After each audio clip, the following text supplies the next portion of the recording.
माझा त्यांना प्रश्न आहे की त्यांनी त्या ठिकाणी किती महिलांना त्या ठिकाणी जे आहे तुमच्या भाजपाच्या प्रमुख पदी महिला होऊ शकते का? RSS ची सरसंचालक महिला होऊ शकते का?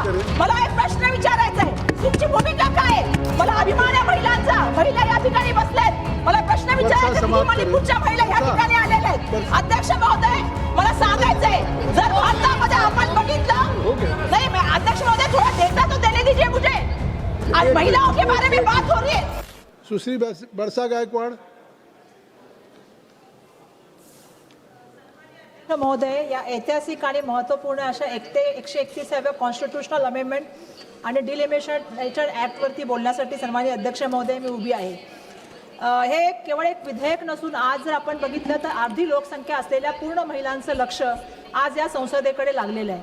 कारण या संसदेच्या माध्यमातून त्यांना न्याय मिळेल अशी त्यांना अपेक्षा आहे. मी या ठिकाणी एक गोष्ट सांगू इच्छिते की जे लोक समजतात की भारतीय स्त्री नेतृत्वासाठी तयार नाही, त्यांना मी सांगू इच्छिते की ही जी जमीन आहे, ही जी भूमी आहे, ही क्रांतिज्योती सावित्रीबाई फुले, राजमाता जिजाऊ, पुण्यश्लोक अहिल्याबाई होळकर, माता रमाई यांच्या पावन स्पर्शाने आलेली आहे. आणि ही जमीन जी आहे, ही भूमी केवळ फक्त महिला घर चालवते असंच नाही, तर महिला राज्य चालवते, महिला देश चालवते, महिला युद्ध लढते, युद्ध जिंकते आणि त्याचबरोबर महिला इतिहास घडवते. हे सुद्धा आपण सगळ्यांनी पाहिलेलं आहे. 14 एप्रिलला भारतरत्न डॉक्टर बाबासाहेब आंबेडकर यांची जयंती होती. जयंतीच्या निमित्ताने मी आपल्या सगळ्यांना सांगू इच्छिते की भारतरत्न डॉक्टर बाबासाहेब आंबेडकरांनी सांगितलं, महिलांचा राजकारणातील सहभाग हा केवळ अधिकार नसून खऱ्या लोकशाहीसाठी अत्यावश्यक घटक आहे. त्याचबरोबर त्यांनी सांगितलं की राजकीय सशक्तीकरण हे सामाजिक मुक्तीचे साधन आहे. आपल्याला माहिती आहे की भारतरत्न राजीव गांधी यांनी 73व्या आणि 74व्या घटना दुरुस्तीच्या माध्यमातून महिलांना पंचायत आणि महानगरपालिकेमध्ये जे आहे म्हणजे स्थानिक स्वराज्य संस्थांमध्ये जे आहे ते आरक्षण दिलं आणि महिलांना 33% त्यावेळेला आरक्षण मिळालं. 15 लाखहून अधिक महिला आणि 40% अधिक महिला ज्या आहेत त्या आज स्थानिक जे स्वराज्य संस्था आहेत त्यामध्ये प्रतिनिधित्व करत आहेत. मला आजचे जे विधेयक आलेले आहे त्या विधेयकाच्या बाबतीमध्ये बोलायचं आहे, कारण नारी शक्ती वंदन अधिनियम आणि डिलिमिटेशन यांना सलग केल्यामुळे आम्हाला या ठिकाणी मोठ्या प्रमाणामध्ये याचा उद्देश काय याच्याबद्दल मोठ्या प्रमाणामध्ये साशंका होत आहे. कारण आपला राजकीय फायदा मिळवण्यासाठी किंवा विरोधकांना कोंडीत पकडण्यासाठी, बचावात्मक करण्यासाठी ते हे डिझाईन केलं गेलं नाही ना, असं मला या ठिकाणी सांगायचंय. नारी शक्ती वंदन अधिनियम हा खरं तर विधेयक या सभागृहामध्ये, वरच्या सभागृहामध्ये 2023लाच मंजूर झालं. काल मी ऐकलं की सिमरन जी ले तेरी जिंदगी असं कोणीतरी या सभागृहात बोललं. जर हे विधेयक त्याच वेळा मंजूर झालं होतं तर मग 2024च्या इलेक्शनच्या लोकसभेमध्ये आणि विधानसभेमध्ये जर हे बिल लागू केलं असतं तर आज या सभागृहामध्ये ज्या ठिकाणी आम्ही या कायदे मंडळात महिला बसलेलो आहोत, फक्त 543 पैकी फक्त 74 महिला नसत्या. अध्यक्ष महोदय 180 महिला निवडून आल्या असत्या आणि ज्या महिलांचे कायदे बनवले जातात किंवा ज्या महिलांच्या कल्याणकारी योजना बनवल्या जातात त्यामध्ये त्यांनी मोठ्या प्रमाणामध्ये प्रतिनिधित्व केलं असतं. आदरणीय खरगे साहेब असतील किंवा सोनिया गांधी असतील यांनी स्पष्टपणे हे जे विधेयक आहे हे 2024 पासून लागू करावं आणि त्याचबरोबर जे नवीन परिसीमन आहे ते लागू करावं या संदर्भामध्ये त्यावेळी सुद्धा आपली भूमिका मांडली होती.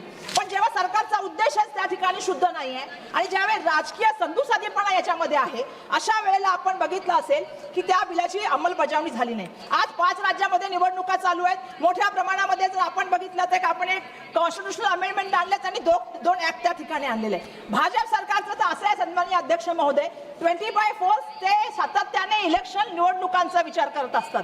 देशाची जनता आणि त्या ठिकाणी देशाची दिशाभूल करत असतात. मला या ठिकाणी सांगायचं की महिला आरक्षण दाखवून तुम्ही डिलिमिटेशनचा अजेंडा तर चालवत नाही आहात ना, आणि या माध्यमातून एक अन्यायकारक आणि अपारदर्शक त्या ठिकाणची जी परिसीमन तुम्ही करण्याचं काम करत आहात त्याला आमचा विरोध आहे. हा संविधानावरचा हल्ला आहे त्याला आमचा विरोध आहे. आणि म्हणून मला या ठिकाणी सांगायचंय, मी काल भाषणं खूप लोकांची ऐकली आणि त्यामध्ये सांगण्याचं काही लोकांना इतिहास पण वाचला पाहिजे, इतिहास शिकला पाहिजे, काहींचा इतिहास थोडा कमजोर असू शकतो, पण मला सांगायला पाहिजे 2014 पूर्वी म्हणजे भारतीय जनता पार्टीचं सरकार येण्यापूर्वी सुद्धा 17 राज्यामध्ये 50% स्थानिक स्वराज्य संस्थांमध्ये महिला त्या ठिकाणी कार्यरत झाल्या होत्या. 2014च्या नंतर 6 राज्यामध्ये फक्त 50% महिला ज्या आहेत त्यांना स्थानिक स्वराज्य संस्थांमध्ये त्या ठिकाणी जागा मिळालेली आहे. मला अध्यक्ष महोदय 2 मिनिटं बोलून घ्या. अध्यक्ष महोदय, जर भारतीय राष्ट्रीय काँग्रेसचा थोडा इतिहास बघितला असता तर त्यांना कळलं असतं की भारतीय राष्ट्रीय काँग्रेसच्या जवळपास 5 महिला अध्यक्ष झाल्या. एनी बेसंट असतील, सरोजिनी नायडू असतील, नेलिसेन गुप्ता असतील, श्रीमती इंदिरा गांधी असतील, श्रीमती सोनिया गांधी असतील, या बरोबर आपल्याला सांगायला पाहिजे देशाचे पंतप्रधान, महामहिम राष्ट्रपती, स्पीकर्स, त्याबरोबर मुख्यमंत्री किती झाल्या? काँग्रेस पक्षाने किती मुख्यमंत्री केल्या? सुचेत्रा कृपलानी, नंदिनी सतपथी, अनवरा तेमूर, राजेंद्र कौर बत्तल आणि शीला दीक्षित या ज्या आहेत त्या मुख्यमंत्री बनल्या. काही प्रदेशाच्या अध्यक्ष बनल्या जे मनुस्मृतीची उधळवण करतात. माझा त्यांना प्रश्न आहे की त्यांनी त्या ठिकाणी किती महिलांना त्या ठिकाणी जे आहे तुमच्या भाजपाच्या प्रमुखपदी महिला होऊ शकते का? RSS ची सरसंचालक महिला होऊ शकते का? मला एक प्रश्न विचारायचा आहे. तुमची भूमिका काय आहे? तुमची भूमिका आणि तुमच्याबद्दल प्रश्न विचारण्याची वेळ आलेली आहे. ऍथलीट महिलांनी आरोप केला, ज्या महिलांनी आरोप केला यौन शोषणाचा, तुम्ही त्यांना फरफटत घेऊन गेला आणि ज्यांच्यावर आरोप होता त्यांचा सन्मान करण्याचं काम केलं.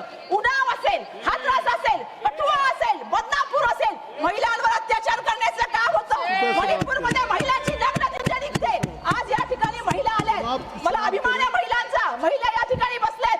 मला प्रश्न विचारायचा आहे, मणिपूरच्या महिला या ठिकाणी आलेल्या आहेत. अध्यक्ष महोदय, मला सांगायचंय, जर भारतामध्ये आपण बघितलं नाही, अध्यक्ष महोदय थोड़ा डेटा तो देने दीजिए मुझे. आज महिलाओं के बारे में बात हो रही है. अध्यक्ष महोदय, मुझे एक और चीज कहनी है. महिलाओं के बारे में बात होती है, 1:30 बजे महिलाएं बात करती है और 11 बजे पुरुष बात करते हैं. और महिला विधेयक पे अगर महिला बात नहीं करेगी तो कैसे चलेगा? अध्यक्ष महोदय मुझे बताइए. आज मैं कुछ चीजें रखना चाहती हूँ क्योंकि महिला मंत्री भी वहाँ पे बैठी है. आज अध्यक्ष महोदय अगर भारत में देखेंगे तो 31,516 रेप केस की नोंद हो गई है. प्रत्येक दोषी 86 बलात्कार. देशात प्रत्येक रोज 1000 महिलांवर त्या संदर्भामध्ये अपराधी गुन्हे होतात. बहुत से माननीय सदस्य को बोलना है. देशामध्ये प्रत्येक मुलगी शोषणाची बळी पडते आणि त्याचं कनेक्शन रेट काय? 27.4. बलात्काराचे 70 होतात. बिल्किस बानो असेल किंवा कुलदीप सिंग असेल. मला या ठिकाणी सांगायचंय, या विधेयकाच्या माध्यमातून मैं लास्ट में कंक्लूड करती हूँ अध्यक्ष महोदय. मैं लास्ट में कंक्लूड करती हूँ कि मेरा एक ही कहना है, महिलाओं को आरक्षण मिलना चाहिए, ये विधेयक होना चाहिए. आमची स्पष्ट आणि ठोस भूमिका आहे की या जे आता परिस्थिती आहे याच्यामध्ये महिलांना 33% आरक्षण मिळालं पाहिजे. पण तुम्ही डिलिमिटेशन त्याच्यामध्ये करून, कायदे करून, त्याच्यामध्ये वेगळे करून तुम्ही ह्या देशाच्या संविधानाचं 22वा कलम ज्याच्यामध्ये जनगणना होणं याच्यावर 1972 मध्ये चर्चा झाली, 1973 मध्ये चर्चा झाली, 2002 चर्चा झाली, त्यानुसार करणं आवश्यक आहे. अध्यक्ष महोदय, तुम्ही संविधानावर हल्ला होऊ दिला नाही. श्रीमती रुचि बिराजी, धन्यवाद. श्रीमती रुचि बिराजी. धन्यवाद सभापति महोदय.